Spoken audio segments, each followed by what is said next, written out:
Good morning aspirant. स्वागत आहे तुमचं आजच्या करंट अफेअर्समध्ये. आज आपण पाहणार आहोत 23 सप्टेंबर रोजीच्या महत्त्वाच्या घडामोडी. सर्वप्रथम पाहूया आज कोणता महत्त्वाचा दिवस आहे. तर आज जे आहे ते आंतरराष्ट्रीय सांकेतिक भाषा दिवस आहे. तर आंतरराष्ट्रीय सांकेतिक भाषा दिवस हा दरवर्षी 23 सप्टेंबर रोजी साजरा केला जातो.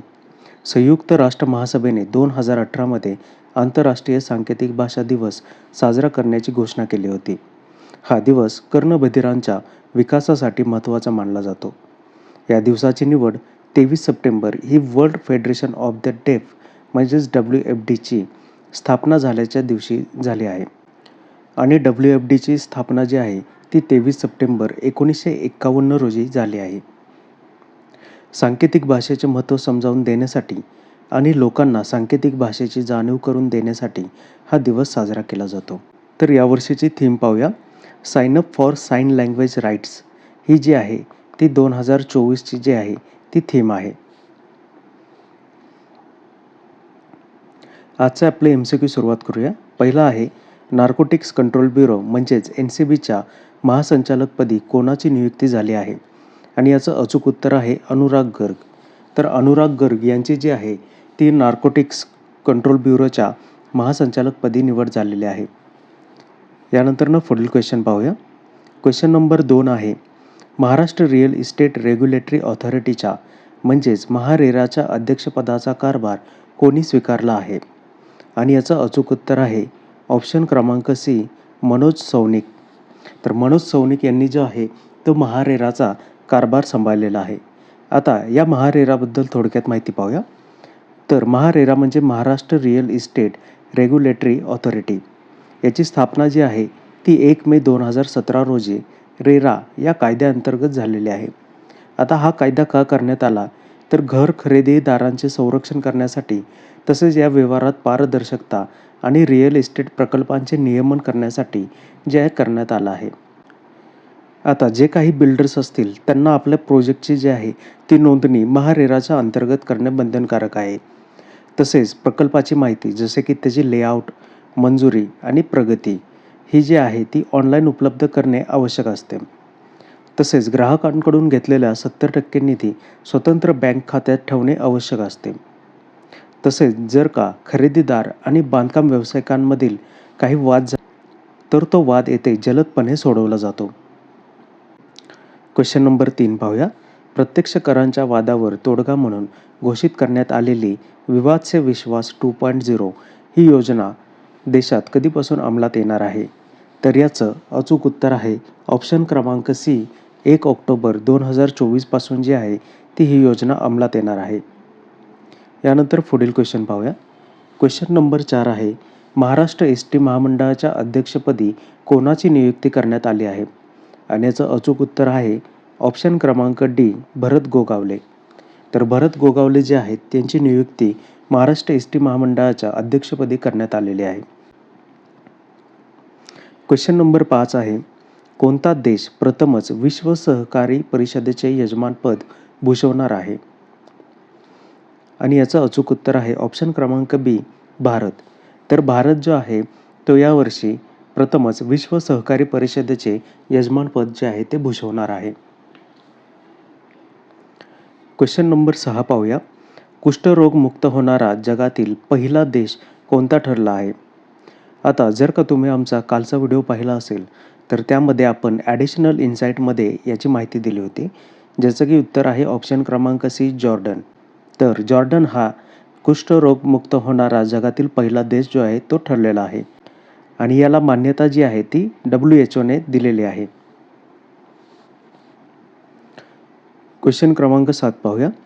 कोणत्या राज्याने पुण्यश्लोक अहिल्यादेवी होळकर महिला स्टार्टअप योजना सुरू केलेली आहे. आणि याचं अचूक उत्तर आहे ऑप्शन क्रमांक A महाराष्ट्र. तर महाराष्ट्र राज्याने जे आहे ही नवीन स्टार्टअप योजना जी आहे ती सुरुवात केलेली आहे. पुढील क्वेश्चन पाहूया. क्वेश्चन क्रमांक 8 आहे 14वी हॉकी इंडिया ज्युनियर पुरुष राष्ट्रीय चॅम्पियनशिप 2024चे विजेतेपद कोणी पटकावले आहे. आणि याचं अचूक उत्तर आहे ऑप्शन क्रमांक B पंजाब. तर पंजाबने जी आहे ही ज्युनियर स्पर्धा जिंकलेली आहे. क्वेश्चन नंबर 9 पाहूया. कोणत्या मंत्रालयाने अलीकडेच इंटरनॅशनल वॉश कॉन्फरन्स 2024 आयोजित केले? तर याचं अचूक उत्तर आहे ऑप्शन क्रमांक सी, जलशक्ती मंत्रालय. तर जलशक्ती मंत्रालयाने जे आहे ते इंटरनॅशनल वॉश कॉन्फरन्सचं आयोजन केलं होतं.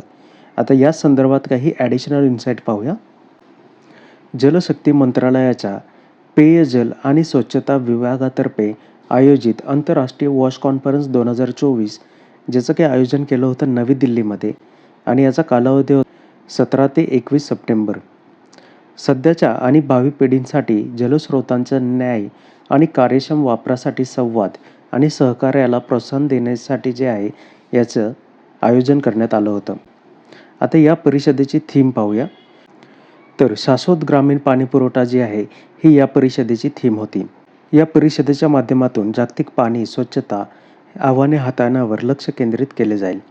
शाश्वत विकास लक्ष्य 6 साध्य करण्यावर या कार्यक्रमाचा विशेष भर होता.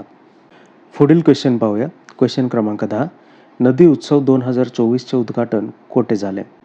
तर आपण काल पाहिलं होतं की 22 सप्टेंबर 2024 हा जागतिक नदी दिवस म्हणून जे आहे ते साजरा करण्यात आला होता. सप्टेंबर महिन्याच्या दर 4थ्या रविवारी जो आहे तो जागतिक नदी दिवस साजरा केला जातो आणि भारतामध्ये नदी उत्सव 2024चे उद्घाटन जे आहे ते नवी दिल्लीमध्ये करण्यात आलं होतं. तसेच या वर्षीची त्याची थीम होती reverse in reverse making of a lifeline. या थीमवर जे आहे ते आधारित होते. यानंतर पुढील क्वेश्चन पाहूया. क्वेश्चन नंबर 11 आहे स्क्वेअर किलोमीटर ॲरे टेलिस्कोप कोणत्या देशांमध्ये सहस्थित आहे? आता सहस्थित म्हणजे 2 देशांच्या मध्ये आहे. तर यामध्ये स्क्वेअर किलोमीटर ॲरे टेलिस्कोप जो आहे तो ऑप्शन क्रमांक सी अचूक उत्तर आहे. ऑस्ट्रेलिया आणि दक्षिण आफ्रिका या 2 देशांमध्ये जे आहे ते सहस्थित आहे. आता स्क्वेअर किलोमीटर ॲरेबद्दल थोडक्यात माहिती पाहूया. तर स्क्वेअर किलोमीटर ॲरे म्हणजेच SKA या जगातील सर्वात मोठ्या रेडिओ दुर्बिणीने आंशिक कार्यक्षमता चिन्हांकित करून प्रथम निरीक्षणे सुरू केले आहेत.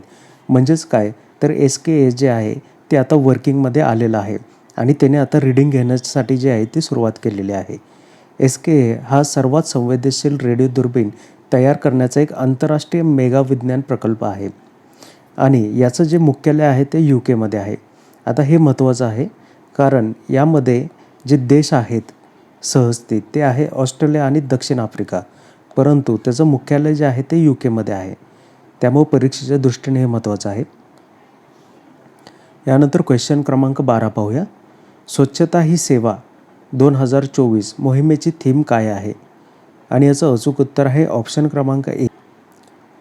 आता जाता जाता चंद्रयान 4 याला जी मान्यता मिळाली आहे त्या मिशनबद्दल थोडक्यात माहिती पाहूया. तर चंद्राच्या पृष्ठभागावरून नमुने गोळा करून ते पृथ्वीवर आणणं हे जे आहे ते चंद्रयान 4 मोहिमेचं उद्दिष्ट आहे. केंद्रीय मंत्रिमंडळाने पंतप्रधान नरेंद्र मोदी यांच्या अध्यक्षतेखाली झालेल्या बैठकीत चंद्रयान 4 या मोहिमेला मंजुरी दिलेली आहे. चंद्रयान 4 मिशन चंद्राच्या पृष्ठभागावरून चंद्राचे नमुने गोळा करेल आणि ते पृथ्वीवरती परत आणेल. आता आजपर्यंत कुठल्या देशांनी हे नमुने आणलेले आहेत चंद्रावरून ते पाहूया. तर United states of America, Russia आणि चीन या 3च देशांनी जे आहे आजपर्यंत चंद्राची माती यशस्वीपणे पृथ्वीवर आणलेली आहे. आणि आता चंद्रयान 4 जर का सक्सेसफुल झालं तर या यादीतला 4था देश असेल भारत. त्यानंतरनं चंद्रयान 4 मोहिमेसाठी 36 महिने 2104.06 कोटी रुपयांचा अर्थसंकल्प इस्रोला देण्यात आलेला आहे. तसेच 2040पर्यंत भारतीय अंतराळवीरांना चंद्राच्या पृष्ठभागावर उतरवणे आणि त्यांना पृथ्वीवर यशस्वीरित्या परत आणणे हे अंतिम ध्येय जे आहे ते या मिशनचं असणार आहे. तर हे जे आहे आजचे 23 सप्टेंबर 2024चे आपले महत्त्वाचे MCQ आणि काही महत्त्वाचे करंट अफेअर आपण पाहिलेले आहेत. आपल्याला व्हिडिओ आवडल्यास नक्कीच लाईक, सबस्क्राईब आणि शेअर करा. थँक्यू.